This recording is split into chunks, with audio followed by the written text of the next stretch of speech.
শনিবার রাতে বেসরকারি হাসপাতাল Patiya general hospital and diagnostic সেন্টারের ৫ম বর্ষপূর্তি উপলক্ষে বার্ষিক সাধারণ সভা ও নবনির্বাচিত এমপি এনামুল হক এনামর সংবর্ধনা অনুষ্ঠান আয়োজন করা হয়।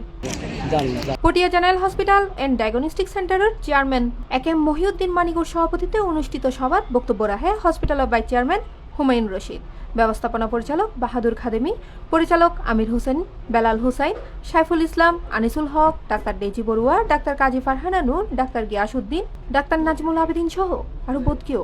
এই সময় উপস্থিত আছেন পটিয়া পৌরসভা বিএনপির সাবেক আহ্বায়ক ও সাবেক পৌর মেয়র নুরুল ইসলাম সওদাগর, উপজেলা বিএনপির সাবেক সদস্য সচিব খুরশেদ আলম, দক্ষিণ জেলা বিএনপির নেতা বদরুল খায়ের চৌধুরী সহ যুবদল, ছাত্রদল ও স্বেচ্ছাসেবক দলের নেতৃবৃন্দ। আজকে আমার মনে হয় জাতীয়ভাবে প্রথম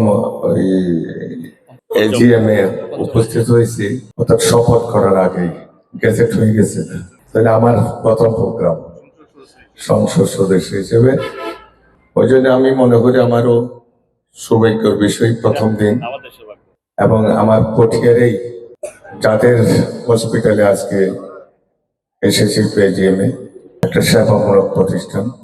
আমরা যেহেতু সেবামূলক প্রতিষ্ঠান এসেছি, আমরাও মানুষের সেবা করার জন্য আজকে জনগণ আমাদেরকে নির্বাচিত করেছে। C plus TV, Chittagong.